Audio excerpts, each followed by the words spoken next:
Hello and welcome back. Now we're going to take the understanding of critical thinking into the applied domain. And when we think of applied critical thinking, the first port of call for me is going to be SACIT and evidence-based medicine, or to apply that to the broader spectrum of just performance, evidence-based practice. What actually is evidence-based practice and what does that mean? Well, essentially SACIT put together a model which informed us as to how to think about creating an evidence-based practice or an evidence-based approach to enhancing performance, or in his case, medicine. And the model consists of three questions or three components. The first one is, what does the research say? Now, this is obviously important. You need to understand that you act from a place where there's knowledge, but the knowledge from research doesn't expand into the real world scenarios that we face often. So you might want to ask questions when you're looking at what does the research say is, does this research expand to my population? Does this research relate to competition timelines? What are the contraindications and related to, doing this the day before competition, before doing this the day after a competition, or 6 months out from a competition? Then maybe also what else does the research say in terms of where there's sort of like ambiguity and unknowns about this? Because when research is conducted, it's conducted very narrowly and very narrow areas, and it doesn't examine the broader impact of what might be going on. So that's something to consider as well. The next thing that's important for evidence-based practice is, what can you do? So what can you do? I mean, you as a practitioner trying to do something, or you as a team within a performance area trying to create an intervention, what is it you can actually do? What can you offer? If you don't have an S&C coach in your program, then you can't offer an S&C program. If you don't have a nutritionist as part of your team, then you can't offer nutrition advice to solve a problem. So what I'm saying by this is that what you can do is down to both what you have in terms of resources available to you, but then also on top of that, what you're actually competent at.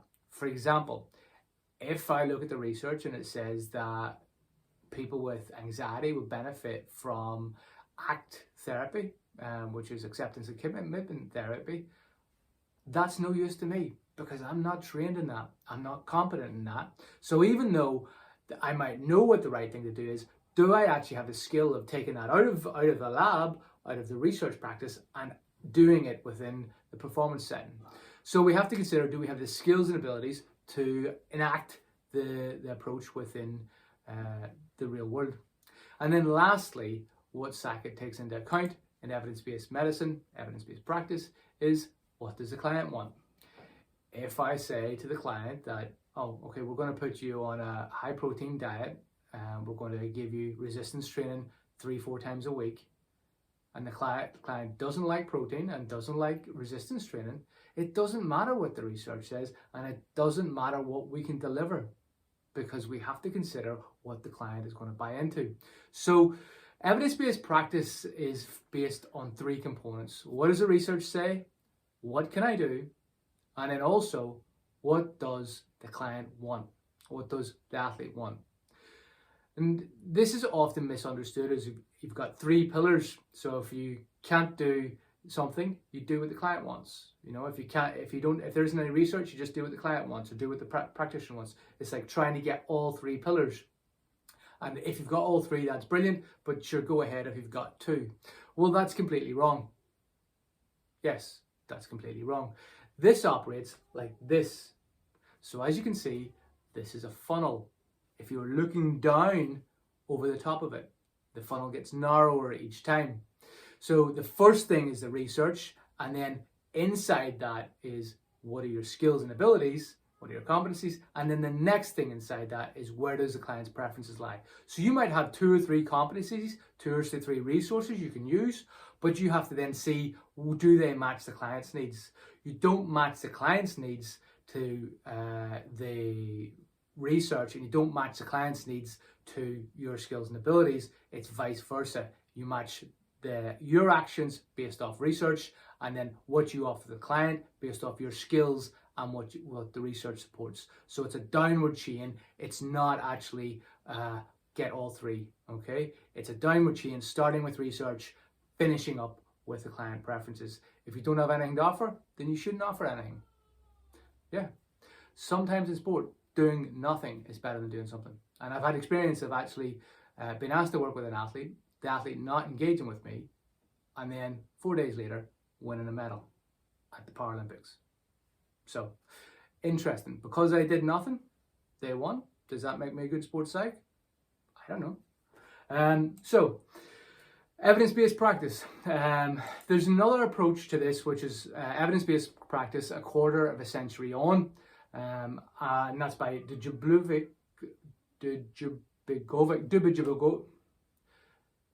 You get the picture. I'm going to try my best, but I'm failing here. But this paper of Progress in an Evidence-Based Medicine a quarter of a century on is a paper which updates the approach to evidence-based practice, and it basically its big components, a big approach that it goes for is a better way of understanding what the research actually says. And as you can see from this graphic, it ranks clearly where we place weight in evidence, and then also categorizes and grades, which is the acronym they use, which grades the quality of the research that we use to guide our practice. And one of the big things it asks is there a dose response curve? Now, what is a dose response curve? A dose response curve is if I do something, do they improve in relation to that dose? And does the curve come down the other side and actually they overdo it? And that's an important feature. We'll come back to that. Now, the other thing that I think is really important in critical thinking is the research from Wampold talks about in psychology that 60% of the effect size, up to 60%, is mediated by the relationship that the psych will have with the athlete. Now, we know this occurs in medicine as well. Bedside manner. Very simply, bedside manner changes the impact that the medical practitioner or nurse or physio or whoever will have. Your success in the applied world depends strongly on your ability to form relationships with people. Not just the athletes, with everyone involved with the athlete and with everyone involved in the support team. So that is, to me, something that really should be thought about, is how do you relate and how do you gain access and trust with people within the support team at all different levels, from the CEO of the organization right down to the parent of the new pathway athlete. You need to be a relatable person who gets on with people and can listen to and talk to people, because that's how you create impact. And it doesn't matter whether you're an S&C coach or you're a sports psych, relationships matter. And the research shows it.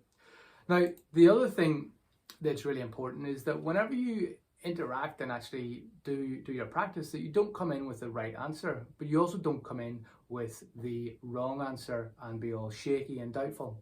And doubt's really important, as we know, because from the previous talk, there was an idea around bias and how we need to be critical, but we don't need to show doubt in front of people. When we show doubt in front of people, that actually creates doubt in them, and they then question our authority, they question our ability to deliver in the applied world.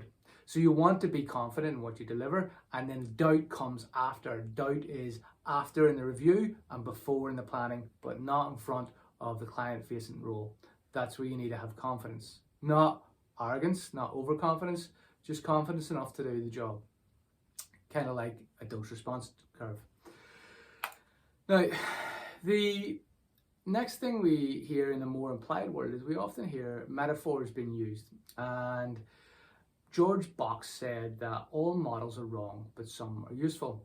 And one of the things about George Box is he was a statistician, and he's pointing out that if you've got a model, it's wrong. A model can't be 100% right. And there's loads of evidence in this within even physics. For example, it's possible to balance pool balls end on end, because you can, in a physics model, create spheres which balance end on end, but the probability of that occurring is nigh on impossible. So what a model does is it allows us to create a sort of a reality to understand the situation. But in sport, we end up with scenarios where people use metaphors. Metaphors impact your ability to understand the world. They're very useful for explaining concepts, but they also impact you. One of the worst ones I had was a person in sport decided to use the metaphor of Jesus and the disciples to talk about the performance team. And he talked about who was Jesus' right-hand man, Peter, in their performance team. And, this was all about, going along and following the path and all this. Okay, great. What's the problem? Well, what happens if you're not in a Christian country? Doesn't work. Okay. Also, who's Judas? Straight away, we now have somebody, they're Judas. They criticize us. But yet we know from groupthink that we want people in our team being dissenters and criticizing us so we don't all think the same. So again, useful metaphor for bringing people together, and maybe not even useful metaphor, but like, what's the downsides of your metaphor? And again, like cars, the athlete's a car, you put fuel in and all this stuff. Well, a car is a machine, whereas an athlete is biomechanical. It's not a machine. It has to recover, and there's different features. Therefore, the car metaphors of athletes are like cars. You need the right fuel so they can go fast and all this stuff. They all fall down. Don't understand the world through metaphors. Try and understand it from the science below the concept that somebody might use a metaphor to explain. The other thing that occurs within sport is people use absolute statements. They always do this, they always do that. I'm never doing that. These types of absolute statements are horrendous because they're very impactful and powerful when people say them, like, you will always get stronger if you squat. You might also get injured. I'm not saying squat's injury because that's not necessarily true, but there's enough variability in performance that somebody might injure themselves by overtraining with squatting. And again, this is the thing, when somebody says always or never or big absolute statement, we should challenge that because absolute statements are rarely true. And the other thing that people say is, surely this and surely that. When people use the word surely, that indicates they're making an assumption. And this comes from Dan Dennett. You can read anything, and as soon as you see surely in the newspaper, you can be pretty sure that it's probably based off something false. There's an assumption in there. Surely tends to be the weak part in an argument. There's an assumption and a jump there in the logic. So I like questions like this. What is your success rate? What is your harm rate? And what is your no change rate? These are honest questions because every practitioner will have issues creating performance change at times. Every practitioner will have a fail rate. Every practitioner will have a success rate. If you can't answer these questions, they're not aware of where they're falling down because there couldn't possibly be 100% successful. That's not possible. Or is that an absolute statement? You work it out. So these questions and things like this, if you look into the research in psych, again, these stats exist for psychology. So it's important to consider a broader, more diverse bell curve of how we actually impact the world around us, not just it's good, it's bad.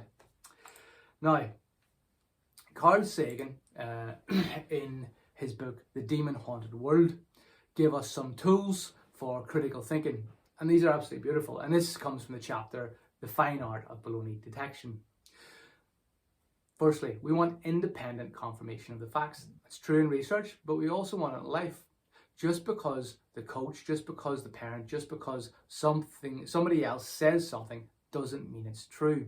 Believe everything and believe nothing.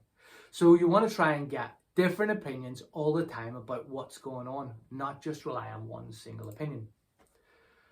You also want to encourage debate because debate is going to allow you to see more different opinions, and it's going to allow you to see viewpoints that haven't actually been present to you. So whenever you see debate from knowledgeable sources, whether it be asking the parents' view, asking the coach's view, asking the physio's view, this type of debate, if you can get that going, will allow you to understand the picture a lot bigger and put things together. Debate is kind of like when we all come together and view an object at the same time, we discuss it and we see it in 3D or 4-dimension then. So the more people in, the more dimensions. But you also need to be careful that you're not just getting in people who don't have any understanding of the problem and are giving loose opinions. That happens quite often. The next thing that Carl Sagan talks about is have multiple hypotheses. Now, I always think about this in a kind of abstract way of gravity. We know it happens because there's a mass, and big masses have a gravitational pull, and they pull in, all masses have gravitational pull, and then whenever you've got a big enough mass, we get obviously the effect of gravity. So this is why the moon doesn't have a lot of gravity, it has some, but then the moon and the earth pull each other together and you get the gravity between them, but there's centrifugal force going out as well because it's spinning.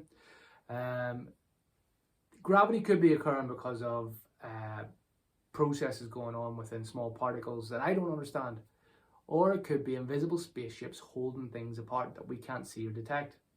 And this is why you need to have multiple hypotheses. Is if you've got multiple hypotheses, you're more likely to get a different viewpoint and again have a different understanding and not jump into what he says is really important in the next point, is don't attach yourself to a hypothesis. Whenever you're working in a performance environment, you put a hypothesis or an idea out there, but you don't attach yourself to it, okay? And same with other people. You don't attack people, you attack their ideas. And again, this is a healthy way to discuss and understand what's going on in a performance environment. So if we move on then from this, arguments from authority need to be challenged. This is another point that Carl Sagan makes, is that people who are in authority make mistakes. This happens again all throughout history. Look at the financial crashes. You know, the economists thought it would go on forever and it didn't. And we find this, that experts make mistakes because experts are very good at one thing. They're kind of like a hedgehog. They're good at rolling up in a ball and putting out spikes. They're not good at much else. Whereas we look at like a fox has to be able to dig, has to be able to hunt, has to be able to protect itself. It's much more capable. So we always should criticize experts or authorities because their arguments don't hold weight because they don't hold weight because they're an expert or an authority. They hold weight because the logic stacks up, the evidence supports what they're saying. So as I've said, there needs to be a chain of supporting facts, and each fact needs to back up the next fact. This is known as a logical syllogism. So a good example of this is all men are mortal. Socrates is a man. Therefore, Socrates is mortal. In sport, where does this fall down? You've probably heard of the All Blacks. You've probably heard of a book called Legacy, where they said, let's all sweep the sheds, become humble, and then we'll have a great culture. So the logic there would be that the All Blacks sweep the sheds, the All Blacks have great culture, and then sweeping the sheds creates great culture. That doesn't stack up. The sheds are swept in other places, but it doesn't impact the culture. So the facts need to actually stack up in such a way that they make sense and are logical. And as you can see, in sport, people transpose ideas from one context to another, thinking they'll work. Good example is some of the work that John Quiley's critiqued in periodization, about how we transpose ideas of periodization without critiquing them on an individual basis or sport basis. And that's something that I would guarantee, it's something I would encourage you to look into. So again, I'm speaking to you here as an expert, if you can call me that, but somebody who has expertise, I would say, or experience. But I would say, criticize me and judge me and don't hold back, because I've definitely got something wrong. I couldn't possibly be 100% right. So, and this is going back to that idea of doubt. Another gift that Carl Sagan has given us is the idea of Occam's Razor. So Occam's Razor is essentially, if you have got two hypotheses or two ideas, choose the simpler one. It's much simpler, for example, going back to that idea of gravity, is that the two masses have a gravitational pull and pull them together, then there's a magical fleet of invisible spaceships creating a gravitational pull that holds us all down and moves us about. So always go with a simpler explanation when you've got two competing explanations where the evidence supports both. And then lastly, the biggest thing that Carl Sagan talks about is falsification. Can you state something that can be falsified? So all swans are white is not falsifiable, because I can't possibly get all the swans in front of me. But what I could say is swans do not come in any other colour than white. because then all I have to do to falsify that is find one swan in a different color. And this is the funny thing is that swans originally thought to be all white until Australia was discovered. They found black swans. So swans then, there are different colored swans that we can now say swans are both black and white. So can you understand the world in a falsifiable way? And this obviously came from Karl Popper, who brought us the idea of falsification in his book, The Logic of Scientific Discovery. And going back to confirmation bias, we all think about logic and understanding in such a way that we look at it from the outside world, observing things, and then trying to make some sense of it. But Karl Popper's approach talked about the difference between induction and deduction. Today, that Sherlock Holmes was a liar. Sherlock Holmes' catchphrase is, "What's an eye to deuce?" Apologies for the accent, but that's his catchphrase about how he deduces things. He actually inducted. Induction is observing, finding a pattern, coming up with a hypothesis, and then forming a theory. Within deduction, we start with a theory first, then you come up with a falsifiable hypothesis, you observe what goes on when you test, and then you confirm. So whenever you're working in a performance environment, it's important that you try and come up with falsifiable viewpoints so that you can understand where you're making mistakes. Now, I'm going to move on and talk about the issues that I've faced in the performance environment, because the big thing here is this is all helping us to understand science and then move towards an evidence-based, but we really need to be able to act. And I think there's a great bit of understanding from the economist Thomas Sowell. Thomas Sowell's written a number of books, and Thomas Sowell has got 2 points that I want to bring into performance. The first one is crisis, solution, detriment, response. So very simply, when you try and create an intervention within a performance realm, you'll have a problem that you're trying to solve, a performance question. You come up with a solution, then you don't know what the downside to that solution is. It creates a detriment, and then you come up with a response to that solution. And there's loads of things like this. So an example might be an athlete increases the amount of training they do to get fitter and stronger, but then the detriment is they're not getting the right nutrition, and then the response is nutrition needs improved as well. So you can see how when we change one feature within a performance setting, it has a knock-on effect, and it also then has cascading effects throughout the person's performance. So we tend to operate in this crisis, solution, detriment, response way. And it's therefore, if you can critically think in advance with some experience, with some expertise, then you're more likely to perform better. The other thing that Thomas Sowell talks about in terms of critically thinking in advance is 3 questions. And they are: compared to what, at what cost, and what hard evidence do you have? And we've covered evidence already, but at what cost? What is the downside? What is the contraindication? What is the cost of what you're going to do? And compared to what? Have alternative approaches. Now, if you can think about it, we've got knowledge from Carl Sagan, we've got knowledge from Sackett and evidence-based medicine, and then we've got knowledge from economy. We're taking critical thinking from 3 different domains: physicists, medicine, and economics, and they all overlap. That's called consilience. And Edward Wilson wrote a book on consilience. And consilience is essentially when theories and approaches from different fields converge and overlap. And that gives us the strongest form of evidence for how to conduct ourselves. And you'll see this echo throughout numerous different understandings of science and research whenever things overlap. And you go, this theory is the same as that theory, and these have the same features. There's also a phenomenon known as the jingle-jangle fallacy, where things are given new names, but they're old ideas, and also new ideas are given old names, but they're actually new ideas. So again, we need to be critical in how we choose to understand the word. So when we talk about contraindications, we talk about the effects after the event. But we need to think of second order thinking. What are the effects of the effects? So for example, in the Thomas Sowell's approach, with the crisis, solution, detriment, response. That's the effects of the effects.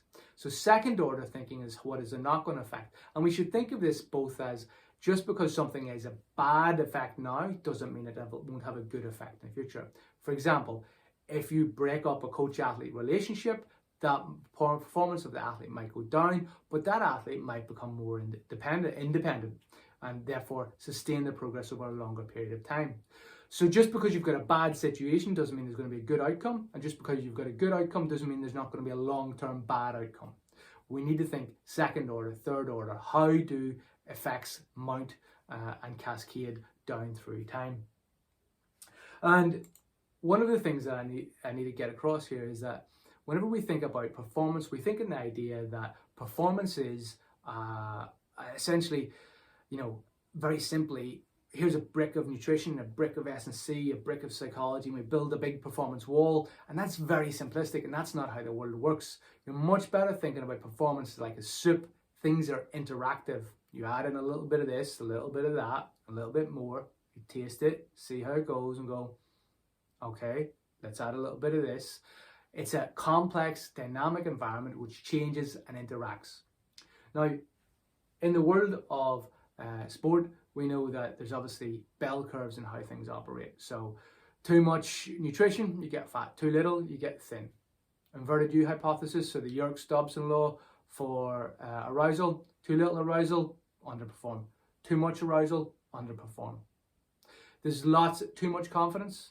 Yeah, you can have too much confidence. You become arrogant, make mistakes. Too little confidence, you don't perform. There's bell curves. There's also exponential curves as well. So performance isn't rarely linear like the bricks. It's normally interactive and contains loads of features that react in different levels in different ways. So your features that you're trying to manipulate of performance operate in bell curves and exponential curves. Rarely do they operate in a linear environment, and definitely not in a complex human environment where there's many other features interacting than just a simple thing being tested in research. So I want to bring this idea to you, the idea of complexity. Things are complex, like the soup, and within the complexity science, the term VUCA, volatility, uncertainty, complexity, and ambiguity, is known as describing the world that we have to work in.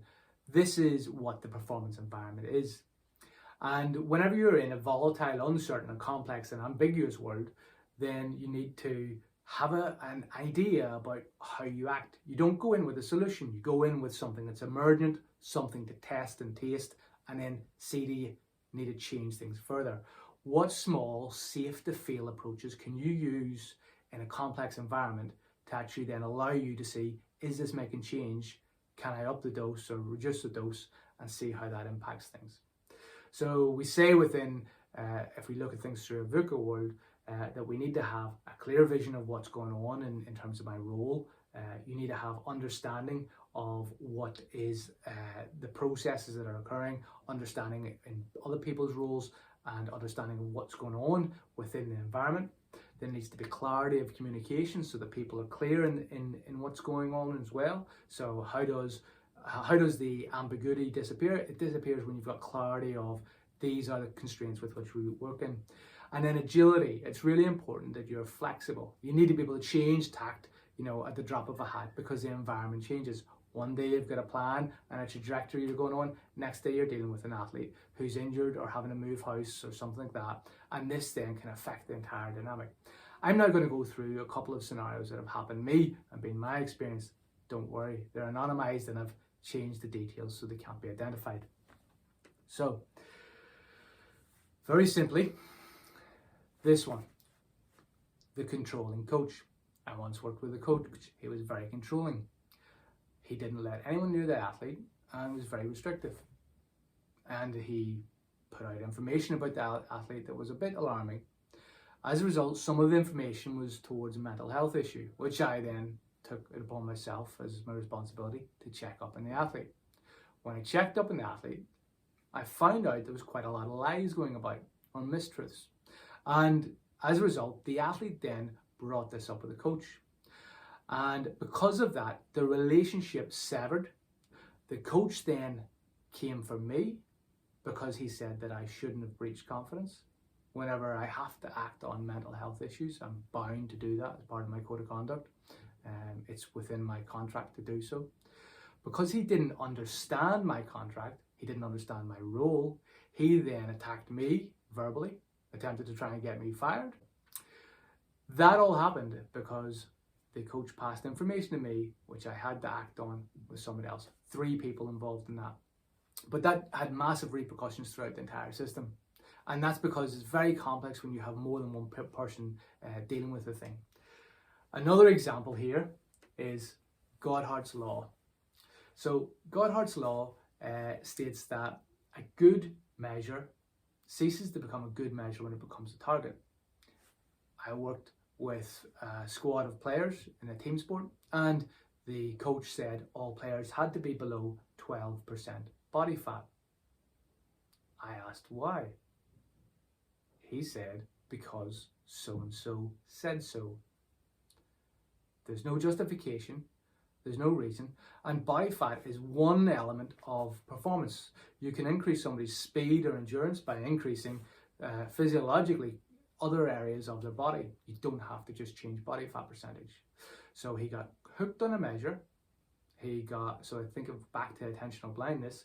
He got hooked on a measure and then became a target, then set up an idea that we had to have a kangaroo court where the players who were too fat would come in and explain why they're too fat and what they're doing about it, and measure body fat percentage 3 times a week with skin fold calipers, which have an accuracy of about plus or minus 6%, and cannot track body fat percentage over that period of time of 3 days.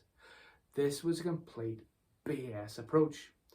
What's the contraindications here? You tell people to lose weight, you give them bad measurements, you have no justification for it, you don't give them the support to how to learn to lose weight, instead publicly shame them. Hey presto, you're going to create an eating disorder, which is why I walked away. So again, this is a type of a complex environment that you work in when you're in a performance scenario. Now, next one. During the screening process for a recruitment of athletes onto a pathway that I was involved in, an external person of authority in the world of psychology labelled somebody as having inner steel. The athlete was rather well built, very stocky, and they said that she had inner steel. Now, this then ended up in deliberation about should we take this athlete on because they had inner steel, despite none of the other performance characteristics matching up with what was required for that sport. And as a result, it took me to say, if we take her to an x-ray, we'll find out if she has inner steel. So what we have there is people hooking in on an idea which is socially desirable. Yeah, inner steel, isn't she great? When actually, that's not what performance is about. It's not about magical words, it's about facts. Facts don't care about your opinion or your feelings.